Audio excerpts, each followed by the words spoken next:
Welcome to this talk on creatine in pre-workout supplements. The title hints that we're exploring whether including creatine in your pre-workout is a game-changing masterstroke or simply hype. Lifters often get passionate about when and how to take creatine, with some insisting you need it before a workout and others claiming timing doesn't matter at all.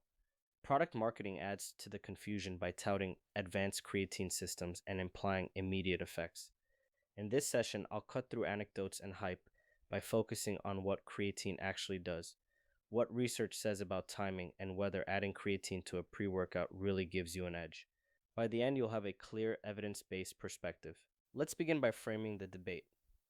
Creatine timing has become one of the most hotly contested topics in lifting circles.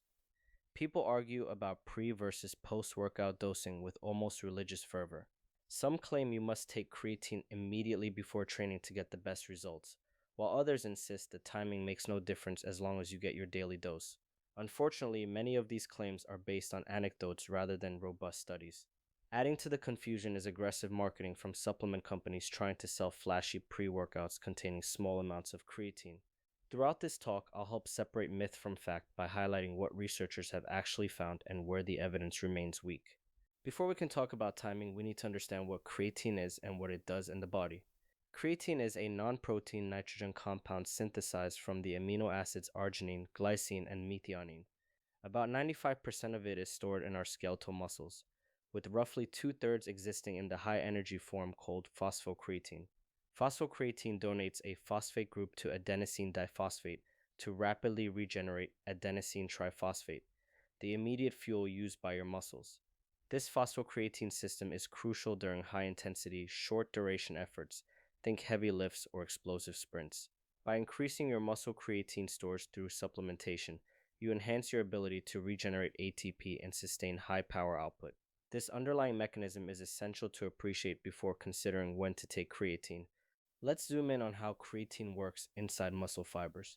During intense exercise, your muscles break down adenosine triphosphate to release energy. This leaves adenosine diphosphate, which needs another phosphate to become ATP again. Phosphocreatine acts as that phosphate donor. It quickly transfers its phosphate to ADP, forming ATP that fuels continued muscle contraction. Supplementing with creatine increases your intramuscular phosphocreatine pool, so you have a larger reservoir of readily available phosphate to regenerate ATP. That helps prolong your ability to perform repeated maximal efforts. Importantly, this system relies on saturating muscle stores over days and weeks, not on taking a single dose right before you train. Once you appreciate this replenishment cycle, the question of exact timing becomes less urgent. A key misconception is that creatine works like a stimulant or nototropic. Unlike caffeine or yohimbine, creatine has no immediate effect on your central nervous system, and you won't feel a kick or buzz minutes after taking it. Instead, the benefits come from gradually elevating your intramuscular creatine stores over days or weeks of consistent supplementation. That elevated pool of phosphocreatine then supports repeated high-intensity efforts. If you expect your pre-workout creatine to give you a sudden surge of energy, you're likely to be disappointed. Rather than looking for an acute effect, focus on maintaining a daily habit that saturates your muscles. That's where the performance gains come from. So does it matter if you ingest creatine before you train? A handful of small studies have attempted to answer this question. Researchers have compared the effects of consuming around 5 grams of creatine immediately before exercise versus immediately after, looking at outcomes like muscle hypertrophy and strength gains. Some of this research suggests that post-exercise ingestion may lead to slightly greater increases in muscle mass, perhaps because of enhanced uptake when muscles are primed for recovery. However, other studies show little or no difference in strength improvements between pre- and post-workout timing. The reality is that the evidence is limited and often based on small sample sizes, making any conclusion tentative at best. To illustrate the point, let's look at a representative study. In a 4-week experiment with recreational male bodybuilders, participants took 5 grams of creatine either immediately before or immediately after their training sessions. At the end of the study, the post-exercise group gained about 3% more fat-free mass and improved their 1-rep max bench press by around 7.5%, while the pre-exercise group saw about 1.3% and roughly 6.8% improvements respectively. Although these numbers seem different, the confidence intervals overlapped and critics pointed out flaws in the analysis. In other words, the results are interesting but not definitive. Most researchers agree that saturating your muscles with creatine matters more than when you take it. You can saturate stores quickly by taking around 20 grams per day for 3 to 5 days, or gradually by taking 3 to 5 grams daily for about 4 weeks. Once your muscle creatine stores are full, a maintenance dose of 3 to 5 grams per day keeps them topped off. As long as you hit your total daily intake, the timing of ingestion becomes secondary. Therefore, whether you take your creatine before training, after training, or with a meal doesn't make a big difference. What matters is consistent daily supplementation to achieve saturation. Let's examine the advantages and drawbacks of taking creatine as part of a pre workout supplement. The obvious advantage is convenience. You scoop your pre workout powder and get all your ingredients at once, which helps ensure you don't forget your creatine dose. If you warm up for a long time, you might even get some benefit from taking it before training, because your post exercise blood flow is still elevated by the time creatine reaches your bloodstream. On the downside, many pre workouts underdose creatine, providing only 1 to 3 grams per serving, far below what you need to saturate your muscles.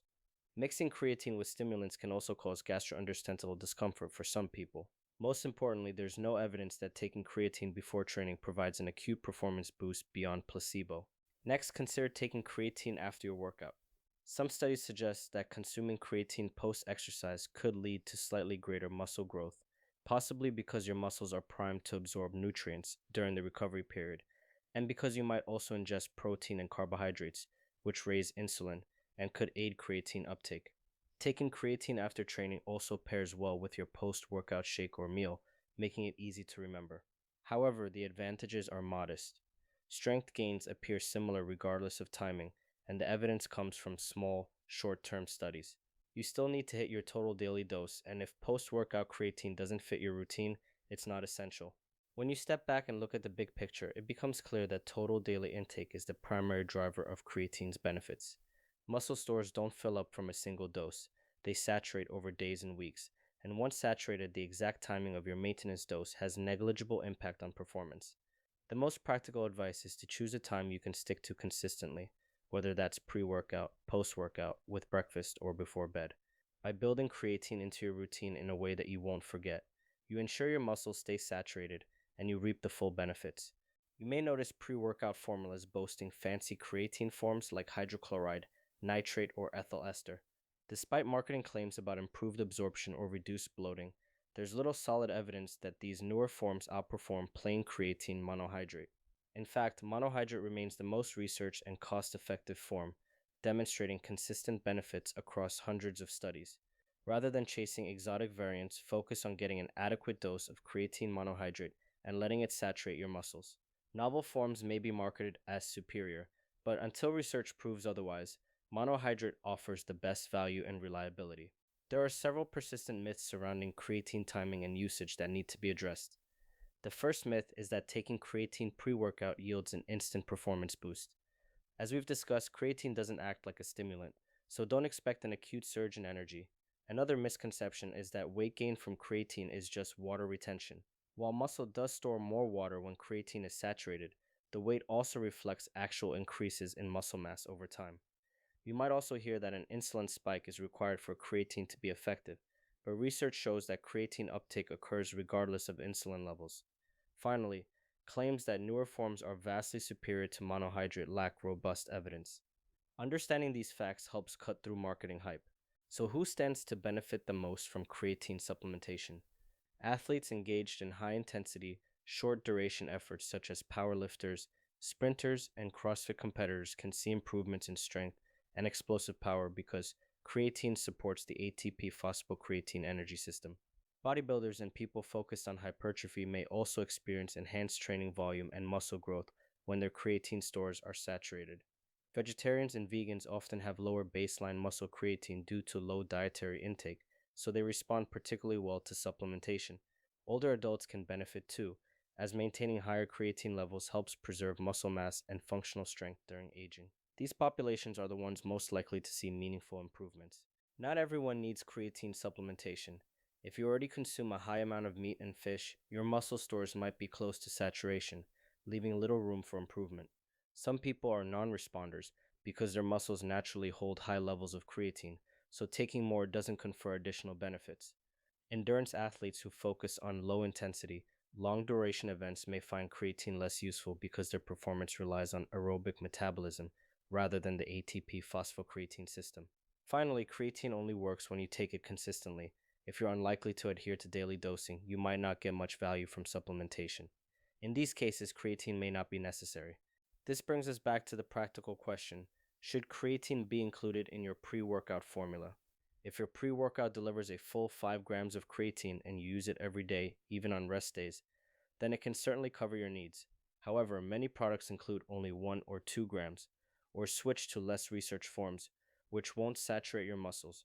Because timing isn't critical, you could simply take a separate creatine supplement at a different time to ensure you hit the full dose. Ultimately, choose the approach that fits your lifestyle and budget. For some, combining creatine and pre workout for convenience makes sense. Others may prefer a standalone creatine powder. To conclude, creatine is a proven ergogenic aid that enhances high intensity performance and muscle growth by saturating your muscles with phosphocreatine. The most important factor is achieving and maintaining total daily intake. Whether you take it before or after your workout doesn't significantly change outcomes. Some research hints at a slight advantage for post workout ingestion, but the differences are small and based on limited evidence. What's clear is that monohydrate remains the gold standard, and that individuals who train intensely, follow vegetarian diets, or are older will benefit the most. Choose the timing and delivery method that you'll stick with consistently. When you keep your muscles saturated, creatine can deliver its full benefits.